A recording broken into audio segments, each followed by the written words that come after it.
are these people? The next story is also crazy. Of course, we know that media is the media that is actually trying to report the truth and hold Israel to account is being targeted by the Hasbaras, by the Zionists, and they're trying to silence them and get them treated as terrorists in some cases.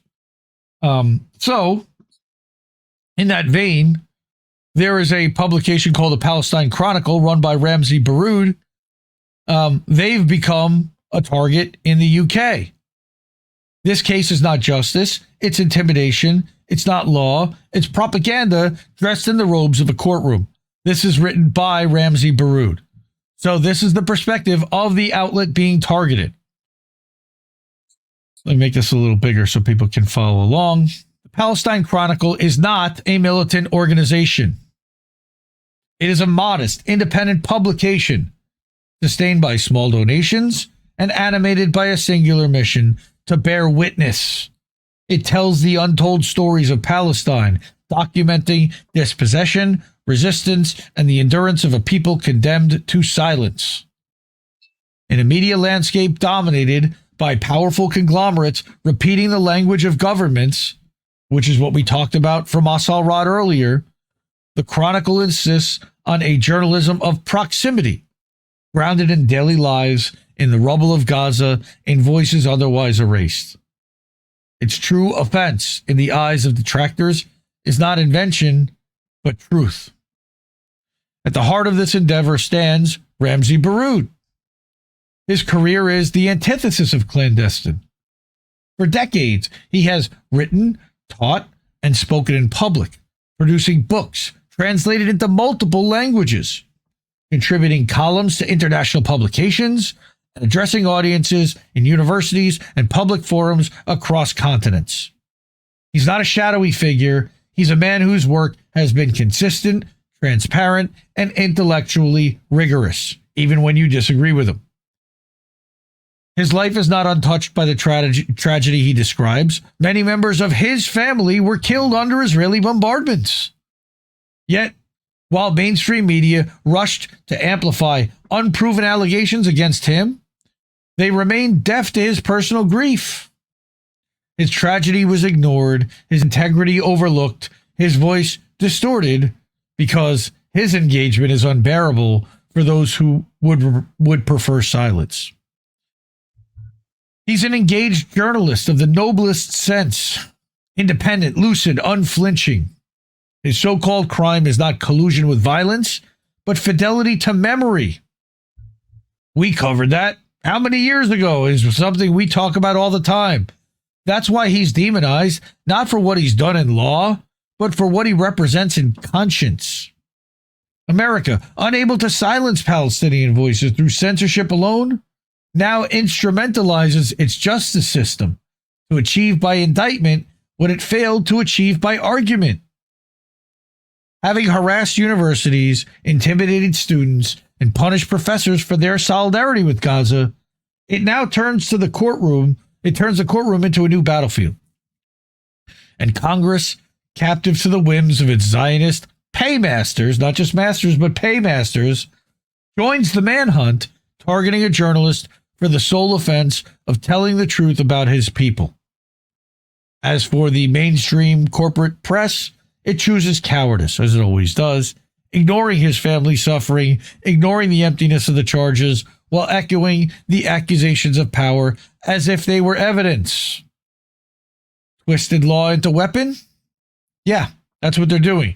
The complaint filed against Ramzy Baroud and the organization, the People Media Project, that runs the Palestine Chronicle, rests on the Aliens Tort Statute, grotesquely overstretched to criminalize editorial decisions rather than acts of war. It alleges that by publishing articles from Abdallah al-Jamal, who's described by Israel as a Hamas operative killed during a hostage rescue, the Chronicle aided and abetted terrorism. But here lies the first fissure. The characterization of al-Jamal comes exclusively from Israeli military sources, themselves a belligerent party. Trust me, bro. It's never been independently verified. The claim that he was both a journalist and a Hamas operative remains an allegation, not an established fact. To treat it as judicial evidence is to replace proof with propaganda. It's, a selective convenience. Even if, hypothetically, al-Jamal had, at the demand of a militant group, harbored hostages, such a circumstance would not in itself render him culpable. What ordinary civilian in a war zone can refuse the command of militants under threat of force? And even if it occurred, how could Ramzy Baroud have known it? Even taken at face value, the allegation collapses upon scrutiny. No evidence demonstrates that the Chronicle or its editor had actual knowledge of al-Jamal's supposed operational role, even though it doesn't exist, nor that modest freelance payments, if any at all, bore any casual nexus to hostage-taking. They're just twisting this. The federal judge in February of 2025 dismissed the original complaint precisely for lack of proof or knowledge or intent. The plaintiffs returned with an amended filing, repackaged in rhetoric and pathos, but still devoid of the material elements required under international law. Actus reus, a substantial contribution to the crime, and mens rea, intent or knowledge. They don't have them. To equate the publication of articles with material support for terrorism is not jurisprudence, but a juridical contortion. It is the substitution of law by politics, the criminalization of journalism under the mask of counterterrorism. All right? Journalism is not a crime. What is sought isn't justice, but intimidation. To cast suspicion on every Palestinian voice, to brand their words as weapons, their witness as crime. They want to silence everyone that's speaking about Palestine. Thus, the legal emptiness is evidence. All right. And they give the jurisdiction was overstretched because the ATS was never intended to criminalize editorial contracts, that there were elements unmet, that there was no proven knowledge or intent, no substantial assistance at all. All right. That factual information was, he was literally just republishing what the guy was telling him. Factual information foundation was unstable. Again, the Hamas label rests on unverified allegations from one warring party that has complete stake in treating this person and calling them that, even though they don't have evidence and I haven't produced any. And then political aim is transparent, which is to silence Palestinians and punish one of their most articulate representatives for independence. This case is not justice, it's intimidation. It's not law, it's propagandists dressed in the robes of a courtroom. The allegation against Ramzy Baroud rests not on proof, but on the word of a belligerent army. An army that bombs, besieges, and murders, then dictates who's a journalist, who's a terrorist, who's fit to speak. To transform those claims into evidence is to surrender law itself to war. We just talked about that double tap thing. It's the same type of thing. Ramzy Baroud is not a conspirator. He's a journalist of record, a man of books, a teacher, a witness. His own family has been buried under rubble, and yet America hasn't mourned them, hasn't spoken of them. Instead, it chooses to hunt him, to turn his grief into accusation, his fidelity into crime. Some congressmen have joined this manhunt. Fuck them. Eager to please their Zionist patrons. Universities have been disciplined, their students silenced. The press, that great sentinel of truth, has abandoned him. Repeating only the charges while ignoring his suffering. This isn't democracy, it's servitude. The elements of law are absent. There is no actus reus, no mens rea, no casual link. There's only suspicion. All right. There's only the will to silence. And so the true purpose stands naked. To criminalize the Palestinian word, to punish a journalist for speaking the truth of Gaza, to make an example of him so that others will be afraid to write. But intimidation isn't justice. A trial without evidence isn't law. And silencing the witness won't erase the truth. All right. And then we've got more on here. That's Ramzy Baroud right there. All right. The guy who wrote this was Mohammed El Mokhtar Sidi Haiba, social political analyst. Okay. And he wrote this to Palestine Chronicle about Ramzy. The American judicial system has a choice to lend its authority to propaganda, which is what it's going to do, or to defend the very principle that sustains that law, that guilt must be proven and not declared. To condemn him would be to condemn journalism itself. To acquit him is to restore some dignity to justice. The choice is clear. And the choice of what they're choosing to do is also clear, as the dissident has shown, that the Trump administration has now sanctioned Palestinian NGOs for documenting Israeli war crimes. So what do you think they're going to do to Ramzy Baroud? Yep. All right. They're sanctioning organizations that are trying to support Palestinians, raise money for Palestinians, and they're sanctioning and trying to criminalize journalists and outlets that platform Palestinians. I'm guessing that the electronic intifada will be next, right behind Ramzy Baroud, because they definitely have, put journalists out there that Israel has later called Hamas.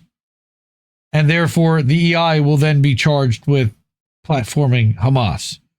And anyone that interviews a Palestinian at some point will then be charged with being a terrorist as part of Hamas. It's crazy where this is going. And so we need to talk about it, because I don't see too many people talking about this or specifically focusing on this. They talk about it in a broader context of what's happening. But the way that individual organizations and people are being targeted, first they came for the socialists and the trade union, and the famous poem about then they came for me and there was no one left to stand for me.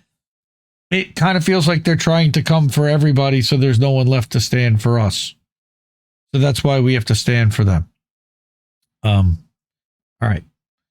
So that's more fuck Israel, but all about the censorship that's been happening and trying to silence Ramzy Baroud, trying to silence the Palestinian NGOs in the United States. And hopefully that is going to stop, but I don't see it stopping anytime soon. My worry is they're going to try to deport him to somewhere like Uganda, but we'll see. In the meantime, we're not monetized on YouTube. If you're able to and of means, please help us out by tipping our network in one of several different ways. Cash App, $ Indie News Network, ko-fi.com/Indie News Network. You got paypal.me/Indie News Network. You got IndieNewsNow.com, IndieNewsNow.com. I stumbled there. INNnewsletter.com. We're going to be live in a half an hour there for boats smashing into other boats or so, probably 12:15. And then IndieMediaToday.com, where we are, again, live right now over on Substack. Support independent media, because we need it more than ever. I love you all, and see you soon, everyone. Have a good night. Mwah. Ciao, baby. We are out of here. No! We just fucking lost the stream!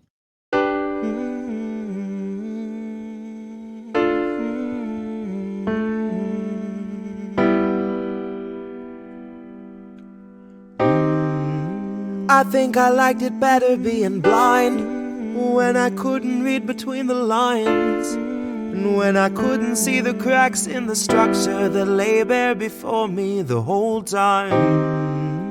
I think I liked it better back when I suspended disbelief and swallowed pride. I thought I knew the difference in the red from the blue, but they both bleed us so dry. They both bleed us so dry. My favorite songs don't hit the same way. I get to the end of a 4-minute track and I'm only looking back thinking, what did they actually say? I guess this isn't such an awful place. Is that what you want me to say?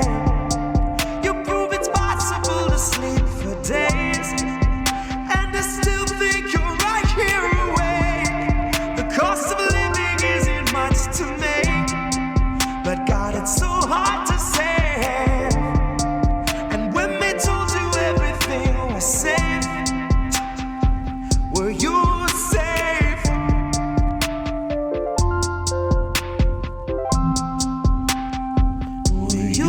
say.